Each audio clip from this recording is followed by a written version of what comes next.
是谁来晚餐，每集带你拜访一个家庭，并邀请他们的梦幻嘉宾上门共进晚餐。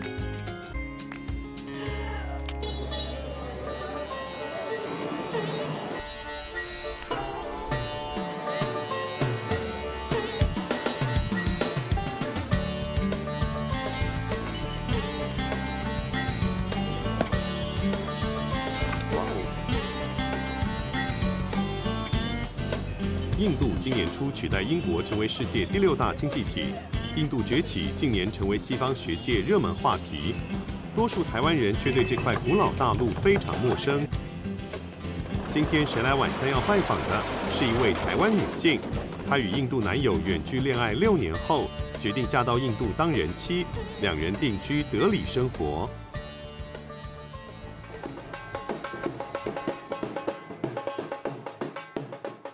Before marriage, first thing they ask, oh, does he wear a turban?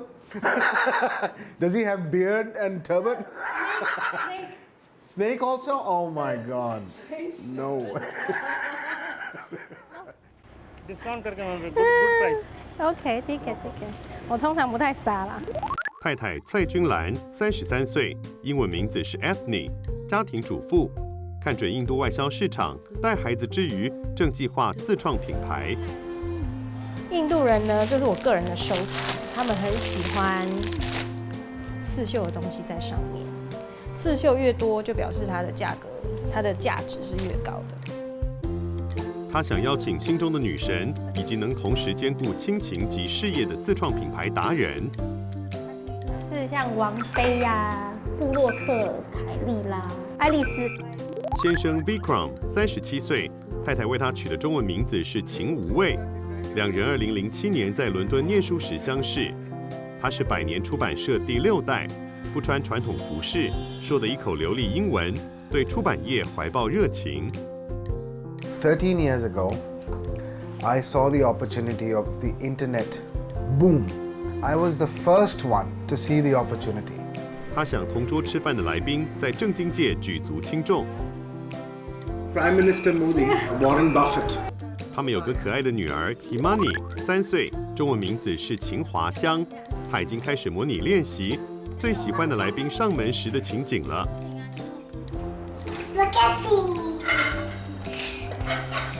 在来宾上门前，让我们一起飞往印度德里，了解这家人的故事吧。印度贫富差距悬殊，10%最富有的人拥有全国财富的76.3%，而有1半以上的人口只拥有4%的财富。Ethne 的夫家在印度属于商人阶级，家境比中产阶级优渥，生活在人口多达2545万的首都德里，过马路也需要适应，要小心人车之外，还要小心马。Look at this guy, and he's just coming in and then taking the space. So what happens is, whatever space is there, they just go there. You know, it's when I go to Taiwan, that's the biggest shock for me too sometimes because it's so organized. Everybody's following rules. 今天的东道主是台湾太太 Ethne， 连她的印度丈夫 Vikram 都难以忍受的交通，她却习以为常。一般印度家中会请司机，她则习惯自己上路。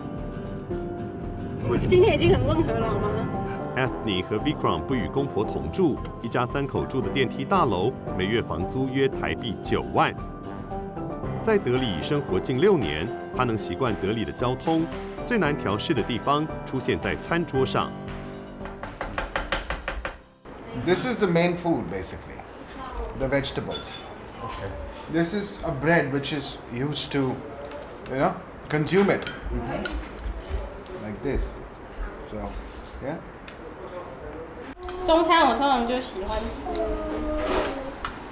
台湾的食物，这是我们家妈妈味道的面面，芦笋、香菇、瓜瓜。I don't think that I have to have Indian food every time or something. Actually, you encourage me as well sometimes. 台湾崇尚食材原味，印度饮食使用大量香料来衬托食材。除了饮食不适应，搞懂香料可是一大难题。混在一起，然后这是每一个家里面都会有不一样的秘传的那个配方这样子。它最常用的爆香的香料是孜然跟那个小茴香，然后先后次序，像那个 haldi 姜黄的东西，一定要在刚开始就要放下去，因为它需要高温的烹调，不然它对胃很伤。印度与台湾一样，妻子必须照顾好丈夫的胃。如果遇到婆婆手艺高超，要照顾这颗胃就得下点功夫了。他就是因为很会做菜，我先生才会那么估摸美，妈妈养出来的。因为我先生他只会说今天这个味道不对，不好吃，啊我就到底是怎样才叫好吃？有趣的是，困难的不是印度料理程序繁复 ，Ethnie 嫁来印度学做印度人妻的第一课，得先学会如何管理厨师与帮佣。人生地不熟，语言不通，让他吃足闷亏。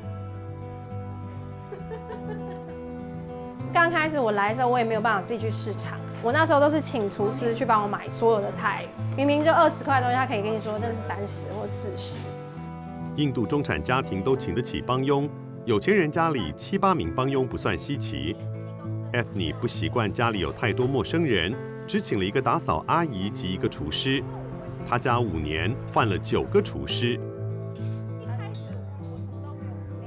每天要问他们今天买了什么东西，然后我看冰箱里面有没有。我说心血来潮看一下，然后就发现，跟你写的价钱好像不太一样。雇主除了薪水外，也必须包食宿。这是他用的嘛，我们家还就是小小的啦，然后他们有自己的厕所在里面。这是房子本身自己的设计，直接通到楼下。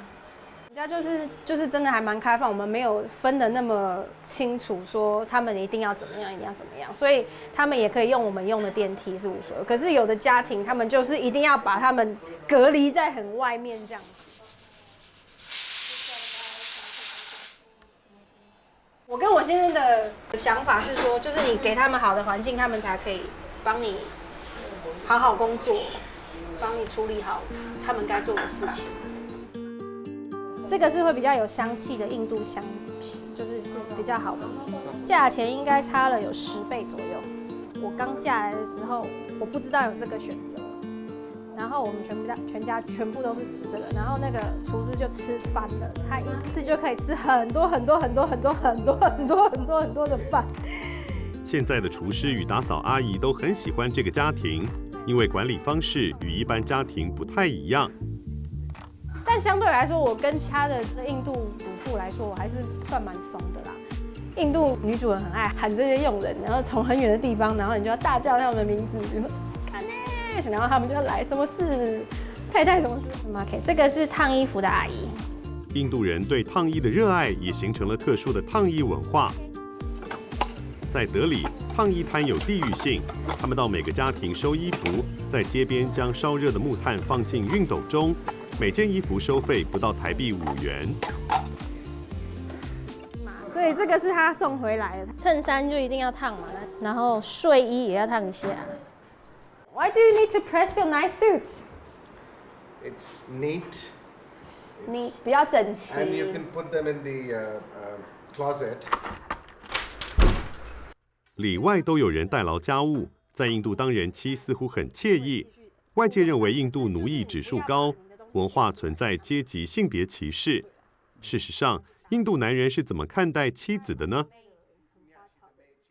他不太会是去贬低，说你是我的太太，你要帮我，你很像我的佣人这样子。但是他不是，他是说你帮我把我的 backup 照顾好。那我才能去外面打拼，这样我才可以给你更好的生活，这样。今天是周6 ，Ethnie 决定带全家到公园野餐。We're going for a picnic. 这是他与女儿平时常做的事，很少参与的 Vikram 似乎有点不习惯。What's that? No. Who doesn't bring a picnic? It's quite hot over there. Nobody's going there. 突发状况让他措手不及。Baby, don't step here, okay? All right? There's some red ants there. They bite, okay? You want to see? Wow, what a bite. Want to kill me or what? 好不容易找到视野绝佳的位置，可以在欣赏古迹的同时享用餐点。有先加料。两人10年前还在谈恋爱时 ，Ethnie 第一次造访德里 ，Vikram 就带她来这里约会。Yeah, this is the tomb. It was built in 1444. I wanted to show her around my hometown, you know. 然后呢，他那时候头发抹很多发胶往上冲，然后呢，衬衫还要穿那个前面扣子还不扣，还要露出胸毛来，然后鞋子很尖。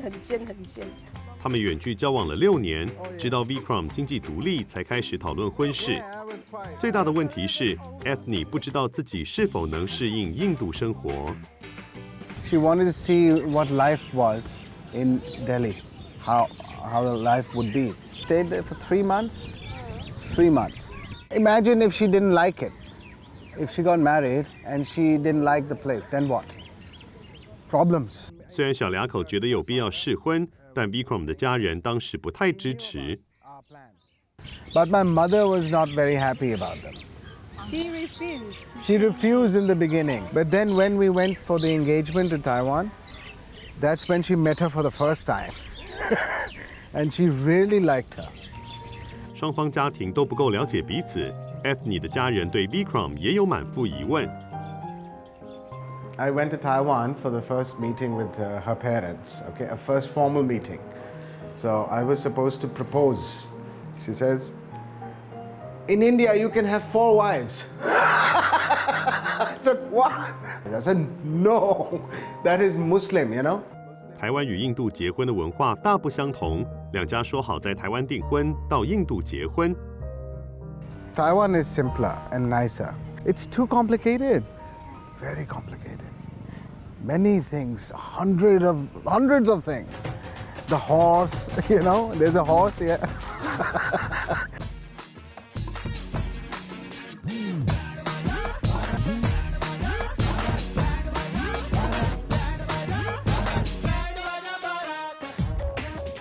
北印度婚礼在晚上举行，程序是出了名的复杂。前一晚，新娘必须先画好手上的彩绘。很幸运，这个大概要花4、5、6个、7个小时，然后你都不能去上厕所啊，干嘛的？把祝福画上去的意思。不止新娘很忙，新郎也有很多事情要做。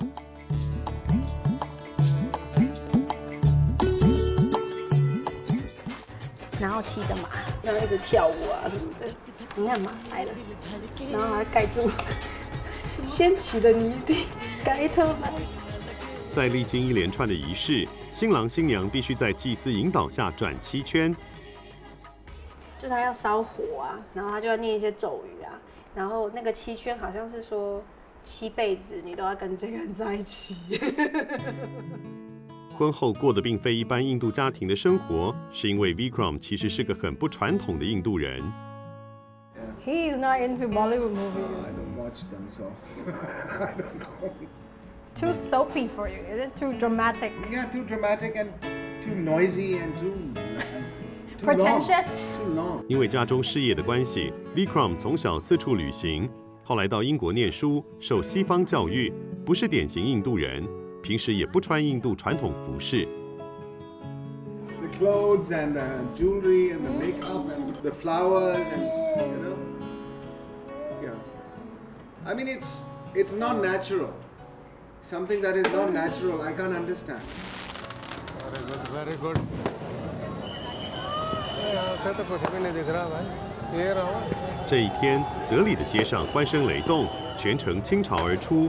广场上正在烧的大型纸扎是印度神话中的坏蛋，告诉大家不要做坏事。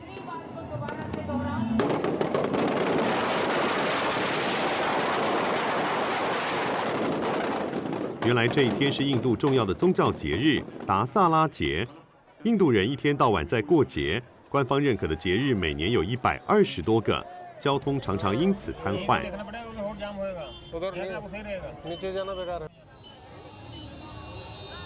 当所有印度人挤上街头欢庆的同时 ，Vikram 与 Ethnie 却兴趣缺缺。他们信仰的是耆那教，在印度宗教中占比仅1%。You know, most of the baggage is meaningless. So I didn't want that. So yes, I found her. I was lucky. She belongs to a Buddhist family. And I'm a Jain family. They're very close to each other, these religions. So the culture, the life is quite, the value is quite common, you know. Like live simply, you know, eat simple food. 婚前 Ethne 因为夫家信耆那教而改吃素，现在她在印度已落地生根。We need a good cook, otherwise marriage will not work. 其实我现在还蛮努力，在给我蛮好的生活啦，我还蛮开心的啦。其实我还蛮习惯了，现在就是已经把这里当家的感觉了。就是因为也有小孩了，然后好像多了一个我可以讲台湾话的人在这边。这是蚂蚁，那是蚂蚁，小小的蚂蚁跟大大的蚂蚁。对，啊。妈妈蚂蚁。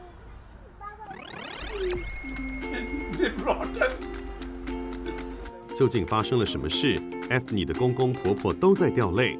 下一段马上回来。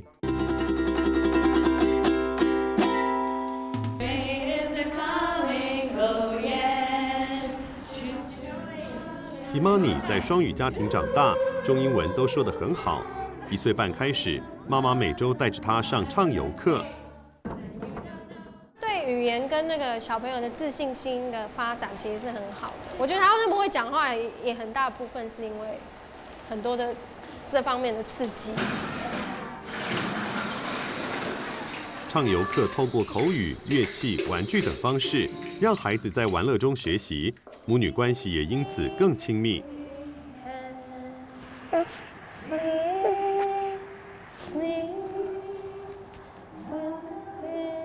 夫妻俩很重视孩子的教育。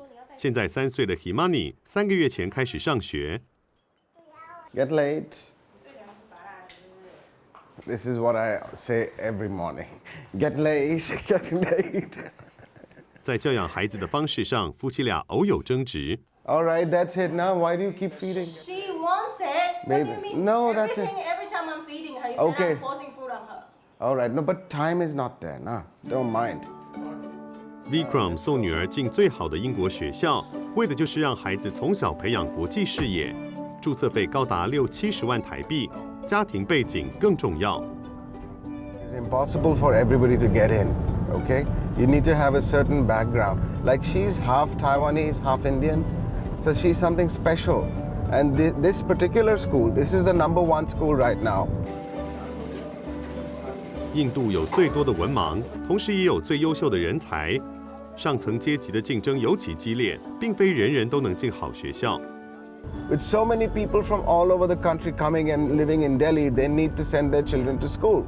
$1 million Taiwan dollars to get them into admission into a good school, you know. 要取得好的教育，所费不赀。夫妻俩认为孩子从小就要学会储蓄。这是多少钱500。没有，这是100。100。印度婚礼会花掉毕生积蓄，不少印度家庭从小替女儿存钱。不过，夫妻俩教 Himani 存钱，是希望她投资自己，以后出国念书。Himani，你想要拿来买什么？拿来买我的冰淇淋，还有 candy， 还有那个 chocolate ice cream。chocolate ice cream 哦。跟 chocolate 饼干跟 chocolate 的 candy。哦，都是妈妈平常不想买给你的东西，所以你要自己存钱买，是不是？Vikram 父亲教他储蓄，把钱花在该花的地方。像这天，他为了法兰克福书展前来定制西装。Or length? Length is too much. Too much, right? Yeah. Frankfurt Book Fair. So that's the biggest event for books in the world. Vikram 慎重其事，是因为他是百年出版社第6代，经营出版社与电子书店。他看见参考书的商机，网络行销当道，他的买家来自世界各地。If you want to go to college, you need textbooks, right? If you want to be a dentist, you need a textbook. So it sells the most. It is so important. It's, they'll always sell. But in the West, 5 to 10 times more expensive. So they buy from us. It's the cost of production. Labor, the paper is cheap, the printing is cheaper. 这个家族的第一代在如今的巴基斯坦创业，当初是如何踏进出版业的呢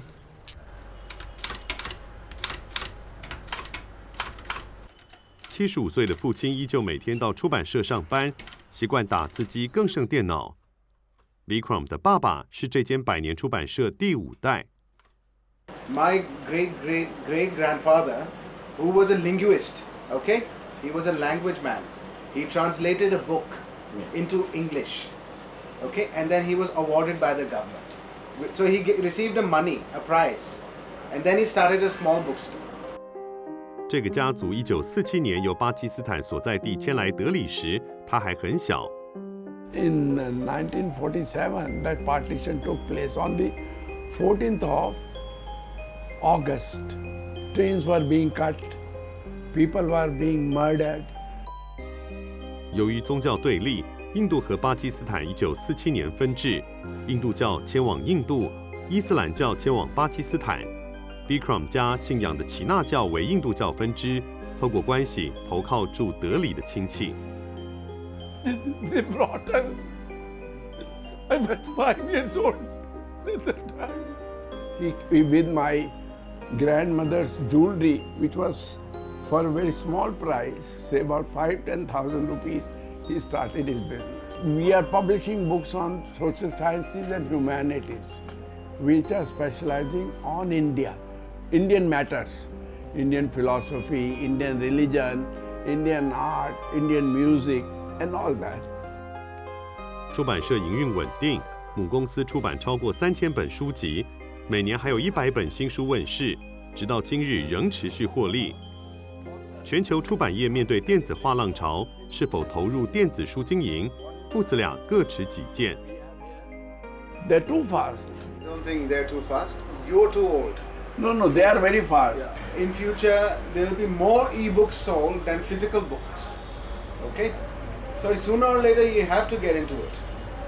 Yeah. But he obviously doesn't understand it. Yeah. I am very comfortable with it and like to sell a book only. Yeah. But e-books is something of the future. There may be many things coming. Yeah. But we'll be gone. What is it? I'll be gone. No, 理念不同的关系 ，Bikram 从父亲的母公司出版社下，另外独立经营子公司。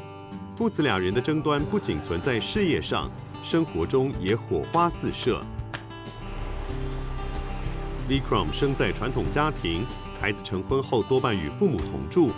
Bikram 夫妇婚后搬出去另组家庭，偶尔回家吃饭，婆婆准备了满桌好菜。Imani calls these balloons. My mother is the artist in the kitchen. Bikram 是家中唯一的儿子，父母替他物色了相亲对象，所以知道儿子想娶外国媳妇时，两人都难以接受。And he was trying to convince me. I never got convinced. I was not prepared for this marriage. We were surprised, quite surprised. And we were worried about her because we are all very different people, very traditional. And Jain religion is a very difficult religion, very difficult. So I was worried for her, not for Vikram. 即便儿子娶台湾媳妇儿都过了5年，父亲仍十分在意家有外国媳妇儿的舆论压力。They are not accepted by the families. who the hell cares about the families? No. When you love somebody, you care about anybody else, what he thinks. What other families do, I don't care. Or not, anybody else should not care. Should care about his own life. 印度相亲结婚普遍 ，Bikram 父亲的婚事当年就是爷爷替他决定的。Arranged marriage, well, we met for a few minutes and it has continued for a long time. This is it. And slowly, the children came up. 文化差异是婆婆的担忧之一。印度文化有许多斋戒，名为 Carvachos 的女人节即将到来。已婚妇女这天必须禁食，以求丈夫身体健康。No, it's not a torture. It's not torture. Good, we feel good doing that. Fine. Yes, yes. It's connected to God, so it's fine. 而未婚的女性也要斋戒。 Same thing, but I will break my Have fast some looking at the paneer. North Star, yeah, pole star. They pray for the good husband. 印度社会价值观认为结婚才是唯一的幸福，一旦儿女未婚或离婚，对父母将形成莫大压力。而 Vikram 的3个姐姐至今还住在家里。 No, they are not married. Are you worried about that? Very much, very much. No, no, no. Nobody can help them. Nobody can help. Only your destiny and God will help. I want them to have their life partners. They are happy, but they will be more happy if they go to with their husband and their kids. It's a way of society. You have to accept that. Yes.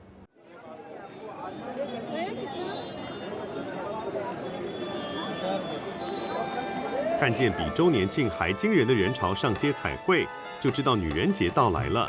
全印度已婚妇女这天从太阳升起就必须禁食，直到月亮露脸才能解禁。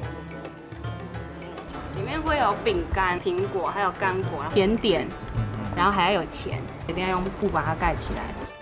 嫁来印度6年的人妻Yvonne已经很熟悉斋戒流程。 然后要这样看月亮，然后再看你先生，就是月光仙子会保佑你先生这样，然后身体的排尼亚就会死掉，然后他今年就会头好壮壮，然后五谷丰收。过去只有妇女为丈夫进食，今年开始有丈夫加入，成为男女平权的第一步。Yvonne老公就加入斋戒行列。Just to support her, I mean, since she's not an Indian, she don't believe those things. I So believe everything. I believe everything. I fast. 女人节当天下午，社区有祭祀仪式。Yvonne拿着盘子及装着恒河圣水的陶罐到广场集合。妇女们会穿上最美丽的衣服，到祭祀现场围成一圈，吟唱经文及传盘子，为丈夫祈福。 你的盘子要经过你的手上7次，因为它要转7圈。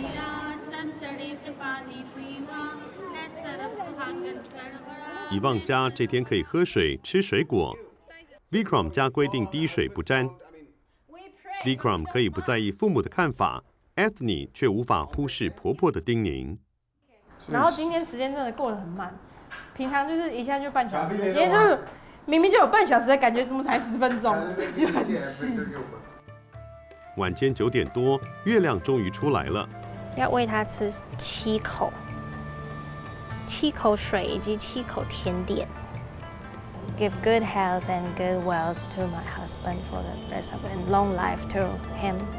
Can I break the fast? Yes. Can I break the fast? Yes. Can I break the fast? What do you think?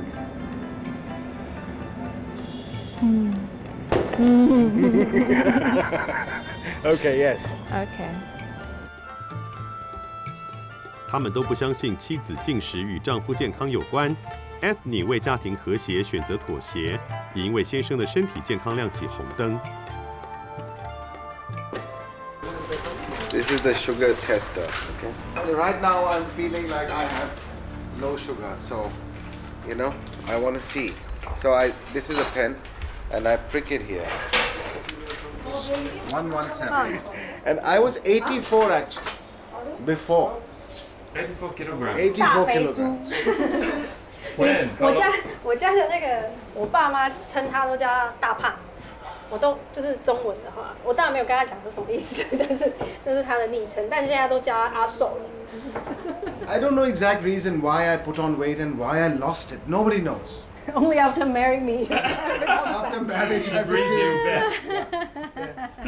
这对夫妻会想要找谁来吃饭呢？是像王菲呀。其实我是个爱唱歌的人，布洛克凯利啦，很有脑袋的人，然后很善于管理自己的时间，在照顾孩子之间还可以找到很多的自我这样子。爱丽丝自己到巴黎去闯，然后带一些她想要的，也是品牌的东西进来这样子。我就觉得这几个女性都还蛮值得那个跟他们讨教的。Prime Minister Modi. He's the best guest. He's really cool, you know. So I would love to have him here. Warren Buffett. Warren Buffett and Because I'm into stocks and you know, so he's probably the best investor in the world, you know. 热爱投资的 Vikram 打算投资老婆创业，还在公司为他预留工作室。So this space is for her paintings or something she wants to keep, like some art, but she hasn't done anything yet. So. Ethnie 大学念时尚行销，在时尚产业当过采购，来印度后看见克什米尔围巾的市场，开始规划创业蓝图。这个是纯的 pashmina， 就是它是那种高级羊绒做的。像这个它就是会加一些普通的羊毛，这个就比较明显，它就比较粗啦。Himani 上学后，他开始多出一些时间，可以洽谈包装店，逐步为创业做准备。Then how about the designs? I mean, do you have ready-made ones or no? I have to. 来宾能为他带来创业的建议吗？等稍后揭晓喽。我觉得他们说哦，天哪，你好美哦，这句话就是印度人的话术有什么玄机，让大家捧腹大笑？下一段马上回来。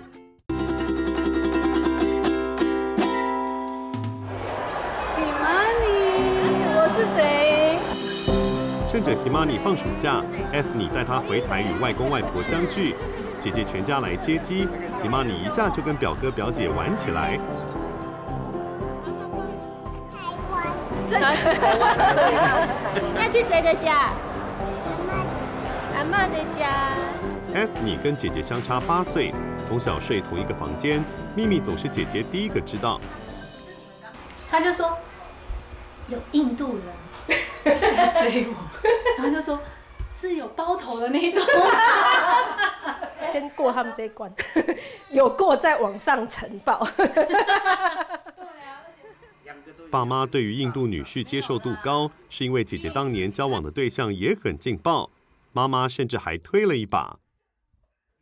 是我跟妈妈讲的，说你老师在追你。他爸爸就很生气，他说什么家教老师来乖噪音啊，家教老师。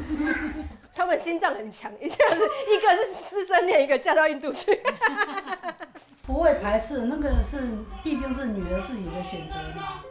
半年到1年才能见一次，想起远嫁印度的心情 ，Ethnie 至今还是很有感触。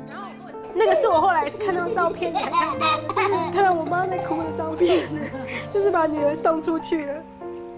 再怎么样还是会舍不得，对不对？那么远，不能天天见面。台湾的家人是 Ethnie 在印度最坚强的后盾，心理支持外，还不定期宅配爱心包裹，提供思乡的解药。台湾味都在我家的储藏室。他用完了，那跟我讲，那我就寄过去。包括那个面线，什么古早面线那种，酱油啊，酱油啊，香菇。印度饮食是绝大多数台湾人在当地面对的最大挑战。一听到 Ethnie 要煮台湾菜，立刻吸引同乡上门。很想念家的时候，就赶快跑来这里吃一下。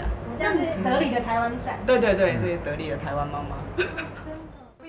今天的食客 Stacy 在印度工作6年，是驻地记者。Ethnie 准备了白菜卤、麻婆豆腐、炒青菜、菜脯蛋，寻常的台湾味在这里弥足珍贵。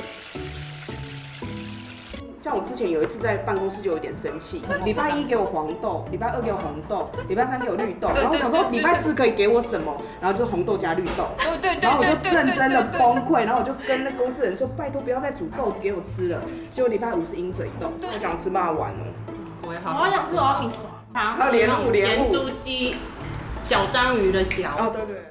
在印度待了5、6年，他们对印度人的观察也很类似。会花言巧语，对，就是说你好美哦，像有些人就跟我讲说，你的眼睛像男人说我爱你一样是行话，对，他就说什么你的眼睛像天上的星星一样闪亮，我觉得他们说哦天哪你好美哦，这句话就是你好，对，他都可以从他嘴巴里面讲，他们迷惑到连你都会吸引男生，对啊，我就是 beautiful 啊，我就是干嘛这样子讲我啊，好不吃，我觉得最夸张的就是说你头发好美哦。来到印度的台湾人多为台干，久居在此的国人不多。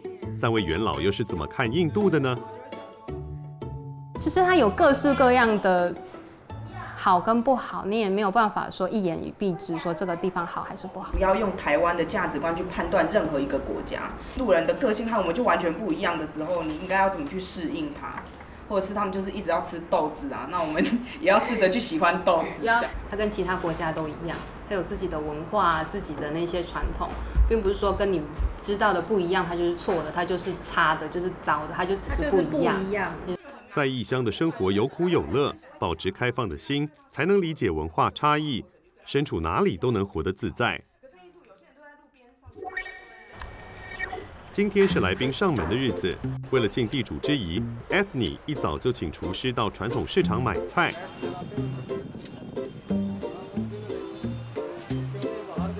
除了厨师的拿手菜 ，Ethnie 先前还向煮得一手好菜的婆婆讨教，希望借此让来宾品尝最具代表性的印度料理。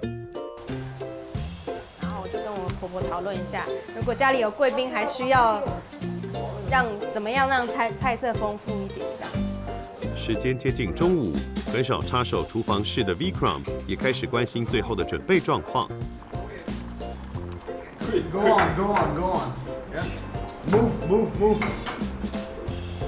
餐点依序上桌，有现揉的烤饼、印式蔬菜炖饭、乳酪狮子头佐番茄酱汁、香料秋葵、黑豆咖喱、南印优格炸球。究竟谁能吃到这餐丰盛的印度料理呢？我在想是不是艾丽、凯莉，她比较冒险精神。Yeah, I think it's gonna be one of hers because everybody's from Taiwan here. 请问一下，你放在这里，他是贵宾吗？把椅子拿过来。究竟是谁会上门呢？是歌手王菲、艺人爱丽丝、布洛克凯利，还是印度总理莫迪、股神巴菲特呢？在天哪！好大一台车。到底是哪位来宾让向来乐观开朗的 Ethnie 哭了呢？究竟发生什么事了？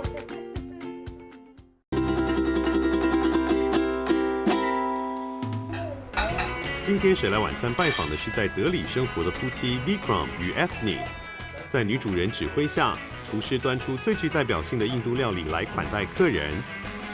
中午12点，全家人已在门口等待，谁会是上门的神秘嘉宾呢？他有可能是爸爸的偶像，或者是妈妈的偶像。你知道？在天哪！好大一台车，被靠，看不到啊，躲起来了，是谁呀？我是凯莉。哇，他们一家人都来了。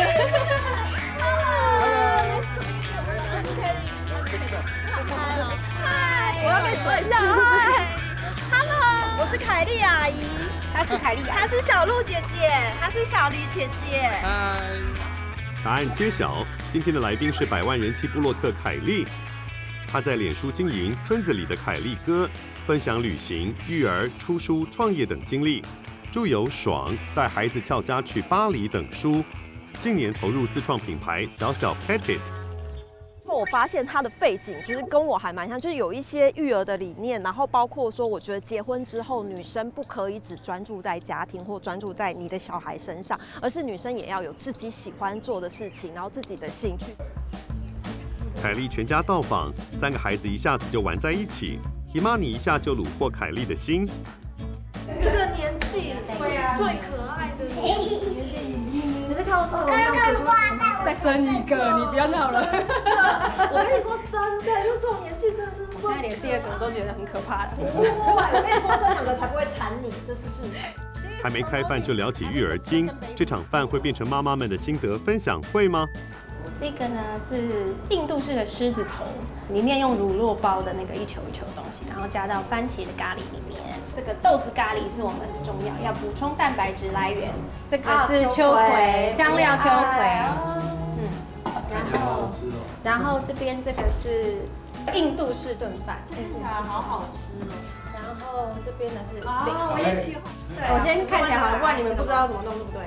对啊，就是整个是眼花缭乱。眼前一桌印度菜，让喜欢美食的凯莉坐下来就迫不及待，却不太知道如何下手。这有顺序吗？这个是要单吃还是连上How do you eat dal? Just dip it in. You can have it directly. Yeah, also, yeah. Or you can use your roti to dip it in. Another way is put some vegetables and dip it in. Oh, okay. Yeah. 凯莉到访前，全家已在印度旅行9天，走访号称黄金三角的德里、杰布、阿格拉，这让 Bikram 很好奇，台湾人是怎么看待印度的呢？ So what's your first impression of India? 因为这是我第2次来。Second time? Yes, first time is 15 years ago. 因为像很多人呢，其实没有来过印度，他们都会对印度的印象就是停留在那个国际新闻上面。对，可是我觉得我自己来过印度之后，我就很喜欢这个地方，因为我觉得其实大部分的人都是善良。对，因为我喜欢到一个地方去，除了它的古迹之外，其实我觉得人是旅行里面是很重要的一点。年轻的时候不懂。但是现在年纪大了，就是带小孩一起玩的时候，你会发现那个城市里面，其实让你印象最深刻的还是人。凯莉很喜欢在旅行时观察城市带给她的印象。Ethny 和 Bikram 求学时在英国伦敦相识，婚前就是疯狂背包客的凯莉，走访过许多国家，英国让她对旅行有心境上的改变。英国是我所有欧洲旅行的国家里面会第一个排除的地方。然后后来我上次去了之后，发现我好喜欢那里哦。我觉得那里你要我讲，我也讲不太出来。可是就是那个氛围，就是那个空气。然后我都跟他说，你没有去过一个地方的时候，你不能去否定一个地方嘛。2对夫妇单身时都热爱旅行。凯莉在小鹿4岁，小黎未满2岁时，就带着他们搭长程飞机到巴黎停留1个多月。凯莉觉得孩子不是旅行的羁绊，而是旅途中最美的风景。我觉得旅游是一件很重要的事情。我也觉得，所以我都常让他没去学校。因为我小孩真的也很常请假。对啊，我觉得出席时数有到就好了。他们还适应吗？很适应啊，我觉得他们很喜欢呐。就是我觉得没有不适合小孩的地方嘛，就是看你怎么对，就是看你怎么想。因为我觉得台湾还是有很多父母是会拒绝带小孩去某一些国家，他们可能会觉得很乱或者是。I mean that's one big part for their education as well. Of course, yeah, we agree. But we just have one right now. I don't know about 2. 凯莉有4个兄弟姐妹，一家7口，让家里永远闹哄哄。婚后生了小鹿、小黎2个孩子后，虽然嚷着很麻烦，却深深感受到2个的好，甚至经常在催生旁人。你想要做自己的事情，对啊，你觉得时间不够，对啊。可是啊，像我也是，我觉得因为有人可以帮你，就是另外一个小孩，2个人可以在一起做任何事情，你会多出很多时间，你就不用一直陪着他擦指甲油，拜托，就是2个人就可以玩3个小时这样。对啊，那我觉得。就是第2个小孩是有必要的，因为如果以后你们都走了，其实他在世界上就我知道啦，但是就是只是说什么时候，就是现在啊，你知道来得巧不如来得不来得好不如来得巧，就是现在今晚的，好急迫啊！我好想讲英文，你要跟姚公讲啊。面对自然嗨的凯莉 ，Ethny 看似有些难言之隐，看到她的纠结，凯莉关心起她不想被绑住的原因。所以你想自己做什么事？我现在就是那个哪个克什米尔围巾有一个品牌这样子，不错哎。我觉得女生结婚之后还是要有自己的兴趣跟事业，真的，因为我觉得台湾很多女生就是结了婚之后就是把重心放在家庭里面，可是我当小孩都去上学的时候，你就跟社会就是完全脱节。人生就是真的只有一次，而且你年轻就只有一次，你搞不好过10年之后你就不会想要再做这些。对，所以我觉得如果想就是凡事对啊，我觉得失败了就算了。什么事都先一头栽进去再说的凯莉，有先生25做后盾，两人协力共同经营事业，一个向前冲，一个踏实执行，这让 Ethne 很好奇，家庭与工作该如何拿捏？怎么平衡你的家庭生活跟夫妻间的生活？我们两个都在家，然后就几乎是24小时相处。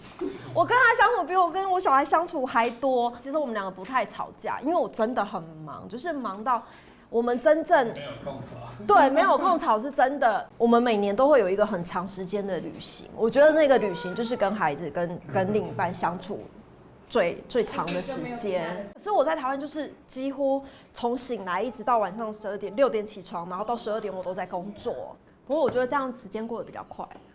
不然你没事做，你就会想要找事吵架。Yes, it's so true. Yeah, that's right. And when you see new things, then you don't have time to do all the argument and all that. 爱漂亮的凯莉热爱擦指甲油，衍生她创业的念头。孩子没有成为创业的阻力，还变成创业途中的助力。得知 Ethne 想自创品牌，凯莉分享她的自身经验。我可以说，有小孩之后灵感更多，看事情会有很多不一样的方向。知道我创了一个品牌，就是我今天带来的那个指甲油。然后因为啊，我以前就是也真的很爱做光疗，然后很爱擦指甲油。可我小孩就是他也想要参加，对，因为所以后来那时候我就想说，那为什么就是我不能跟我的孩子一起擦指甲油？觉得有了小孩之后，你会想象的更多。小孩其实可以激发你品牌的灵感。They're still promoting second baby right now. Push. 不要想太多 ，just do it. 其实来之前啊，我都一直觉得，就是怎么会有台湾的女生想要嫁到印度？哇，这女孩子太有勇气了！就是跟他们在聊天的过程里面，我会一直觉得好像自己是在台北生活，包括他们居住的环境，其实我都觉得很喜欢。我觉得我是个爱小孩的人，但是我觉得为小孩子就是跟自我的平衡啊，就是过去这3年。当然，看他成长也是一件非常非常开心的事情，但是就会觉得失去很多的自我，我也没有办法放心给任何人，是一种自我的矛盾跟自我的实现的一个拉扯的过程了。然后我的娘家也没有在这里给我 back up。But it's just a change of life. That once the baby comes, your life is never the same. So you have to go forward. Don't be afraid. I'm there with you. Okay? You're the only one, the only reason that I'm here. And I'll always be here. Bye bye.